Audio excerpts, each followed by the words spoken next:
It is not rare that practitioners experience rather big problems somewhere in their lives and seek a solution to their problems in the Dhamma practice. While it is a rather common theme, more often than not, it does not work like that, and the problems are not fixed.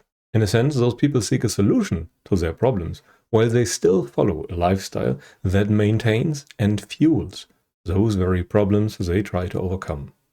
Today, we try to understand why we have to fix our lives first before legit Dhamma practice becomes an option in the vast majority of cases.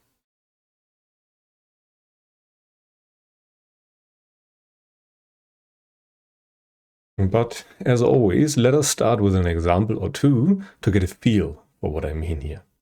There are a number of people who practice the Dhamma, and among those is a type of person who has experienced quite severe problems in their lives. As a result, they start looking for solutions, and one of the options is practicing the Dhamma to overcome their suffering. However, they try to fix the suffering they experience using the Dhamma. They are not trying to fix themselves first and then start practicing the Dhamma as it is, well, intended. Not that there is such a clear formulated intent in the Suttas, but that is the way it usually works. Yet another type of person might have some trouble when it comes to patience. While we are all suffering, and some of us are fine with a long journey till the problem is finally solved, yet others are totally not okay with things taking their time and want to get to the good stuff right away. They too are not exactly progressing in the way the teachings of the Buddha are intended. Well, in a sense, both types of people are putting the cart in front of the horse and usually do not get the results they have been wishing for. They either end up frustrated or with something that is a mere shadow of what the Dhamma really has to offer. Yet, there are those who are motivated to practice by what the Buddha called a divine messenger event. Such an event is usually an experience of suffering so great that all conventional methods of fixing or coping fail miserably. As a result, the Buddha mentioned two possible outcomes. First, madness, or second, noble search. While those people do not yet bring the necessary preconditions, they start doing the right kind of work driven by matters of vital concern and make a breakthrough to the Dhamma after their life is fixed. Yet they do play by the rules and do not try to cheat them. For them, it is catching up on the things that they have missed out on and not some miracle. Yet they have to put in a vast amount of work to get to the noble goal, as their starting position is usually quite bad and they are usually quite deep down the sensuality rabbit hole. So as you might imagine, the Dhamma practice is quite difficult. At some point the Buddha even scolded Ananda for calling it easy, as that is absolutely not the case. It is likely the hardest thing you will ever try to do.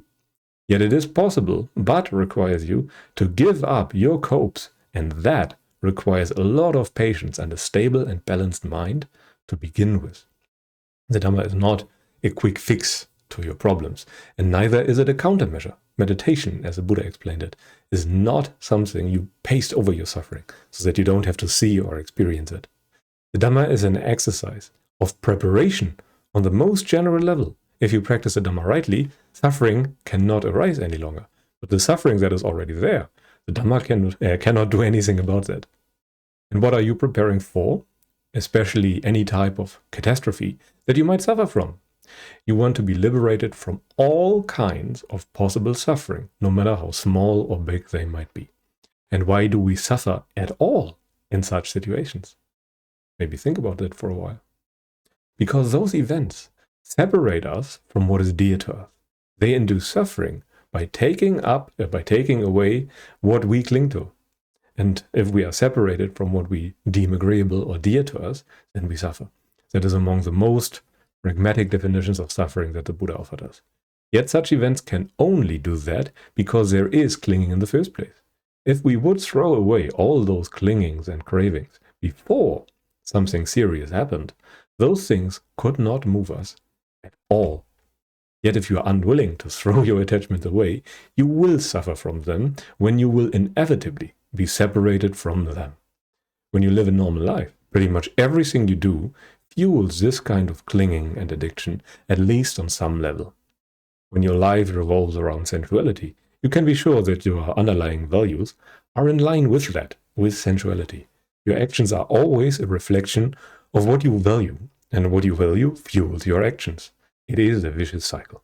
This is sensuality, and sensuality, just like any other addiction, is kept alive by taking your drug over and over again. The reason why an addict stays an addict is because he repeatedly engages in his addiction. He takes what he is addicted to. If he would stop doing that after a short or long time, he would no longer be considered an addict. Okay? Because he is no longer fueling his addiction. And it is the same with sensuality. It is a bit like obesity even. And an addiction to tasty foods, only that sensuality is an umbrella term for all addictions that you could possibly imagine. It's an addiction to your senses, to pleasant sense experiences. So to stay obese, you have to constantly eat.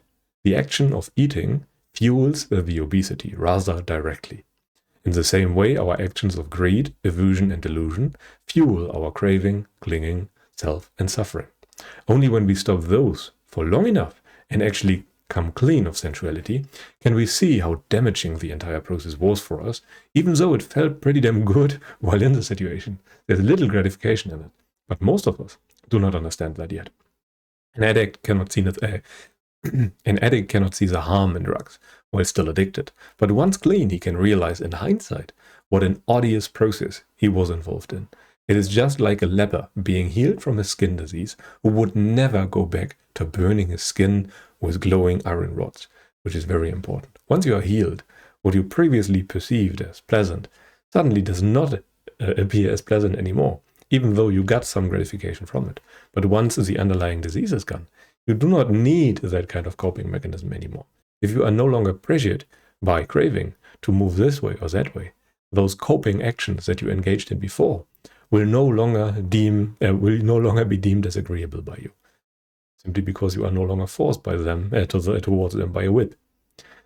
So when you are supremely addicted and right in the middle of extraordinary suffering, the Dhamma cannot immediately help you. The Dhamma prepares you for such things in advance so that you can fall back to your training, but it cannot override the suffering that is already there.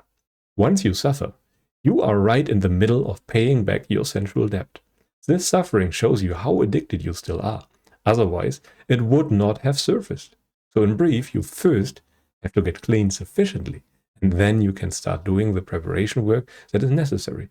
You can only throw your addictions, your coping mechanisms, and all those things away once you feel ready for that. The giving up, the letting go in the Dhamma practice is a voluntary choice. Once we are ready to let all of those things go, we will. But this really requires the readiness. And as I often say, this requires us to throw away the worst kinds of habits and values that we use to maintain our suffering. We start with the grossest kind of sensuality and work our way up. It is not too different from overcoming any classical addiction. And those addictions include addictions to overeating, overindulgence in sleep, overindulgence in sensual pleasures, and many more. If you go through the suttas, you will find quite a long list of things that should be laid aside, that should be renounced. And only when you have quite an established mind and are ready to start with Dhamma practice in a way that will actually liberate you. The Dhamma is more about the suffering that you could possibly experience staying away. You want to ensure that it cannot re-arise again. But the work of virtue is that you actually get the suffering away on the level of the hindrances. That is what you achieve with virtue. With virtue, you make your life pretty much perfect, and the Dhamma practice is more or less there to ensure that it stays perfect and that future suffering cannot re-arise. That is what the Buddha, by the way, said over and over again in the suttas. You make your suffering, so to speak, like a palm stump. It cannot regrow once the tip has been severed. You want to ensure that it can no longer arise in the future.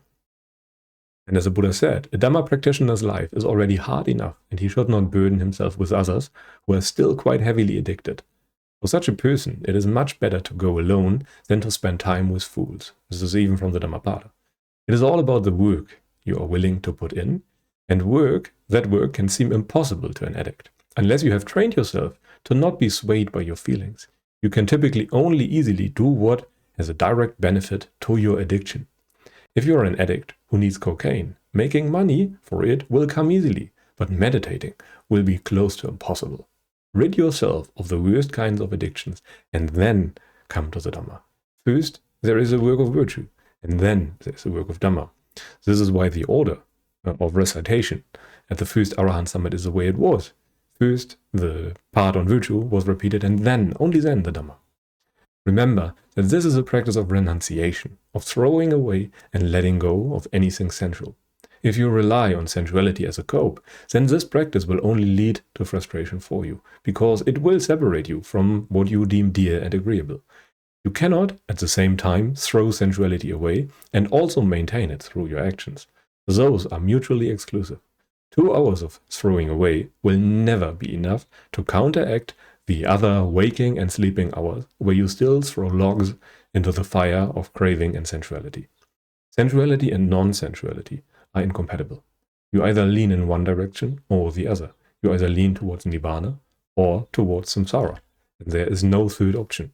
And this is where virtue comes into play.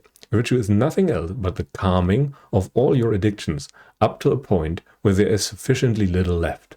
You simply start this process by sticking to a strict set of rules and precepts. Fix your overeating, your sleeping, your sexual indulgence, and later, when you are established in this, you will also almost automatically progress further. Your aggregate of virtue becomes full, and once it is, the Dhamma is close by and very inviting to see. It is always there. You just do not see it because you distract yourself from it. Non-virtue is the most direct way you fuel samsara, and virtue fuels nibbana in a sense, the cooling down of the passions. Virtue is simply an umbrella term for everything that cultivates the wholesome and deconditions the unwholesome before you have understood the Dhamma. This is what virtue is. Literally every practice on the Buddhist path would be virtue when it is not yet the Dhamma. And the Dhamma, as the sutras say, is equal to seeing dependent origination. And seeing dependent origination is the Dhamma. Or to use yet another simile, think of your mind as one of those snow globes with some item in the middle that you can shake. Your actions of greed, aversion, and delusion have the effect of shaking the mind like this, and the result is a blizzard where you cannot see anything. It should be quite clear that you cannot see what is in the middle like that. You must first stop shaking the snow globe. Yet you cannot simply stop doing everything, so you must skillfully find out which of your actions shakes the snow globe and which do not. You want to understand wholesome as wholesome and unwholesome as unwholesome. This is the understanding of a Sotapanna.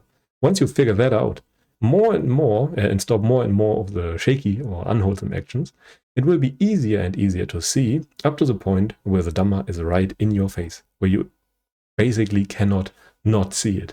It will be right there because it's always right there. We only distract ourselves from it. What the Dhamma itself offers is mainly an inability to re-engage with sensuality. Engaging with sensuality is always an active choice. And that, you want to see through the Dhamma. Dhamma leads you to not doing or fueling your suffering ever again. It makes you unable to re-engage. The remainder of the work is done before, which includes the stopping of your suffering. That Dhamma leads to the suffering not coming back. The Dhamma is not a solution to your problems in the moment. It is something you add on top, so to speak, once you no longer really feel like you have any problem at all. Then you practice the Dhamma. Without the Dhamma, you can be free from suffering for thousands of eons on end. With the Dhamma, you can be free forever. And the freedom for 60,000 eons on end is not really any freedom, because within the blink of an eye, all that time has passed. And suddenly you are an old person, and as a deva, you will reappear among the humans, or even worse, among the animals, or even lower realms. This cannot be avoided unless you practice the Dhamma. But anyway, this should be enough for today. Let us now come to the most important points. First, people treat the Dhamma like a pill against headaches, something that you do to counteract suffering. They want the pain to go away without fixing its cause. Dhamma practice requires a balanced mind, with moderate suffering or no suffering at all in the best case. This is the most fruitful ground for wisdom to arise. Whenever the Buddha talked to someone and they made a breakthrough to the Dhamma in the suttas, he always gladdened their mind first so that there were no hindrances right now. Gladness is a precondition for wisdom to arise. If you are still full of suffering and non-gladness, full of stress, then you cannot see the Dhamma. First, you practice your virtue. It fortifies your Samadhi, which is a state without suffering. And then your mind is clear, and a clear mind knows and sees almost automatically. It is only natural for such a mind to see. Why? Because you do not distract yourself from the truth any longer. The truth is always right in your face. The Dhamma is right in your face. Dependent origination, which is a Dhamma, is everywhere. You could always immediately see it. The reason you don't see it is because you actively look elsewhere. Do not skip the worldly work of getting to a healthy state of mind and body. Then wisdom can almost arise, well, automatically, naturally. But anyway, this should be enough for today. Thank you very much for listening. If you enjoy what I do, feel free to like, subscribe to the YouTube things. But until then, I wish you a pleasant day and goodbye.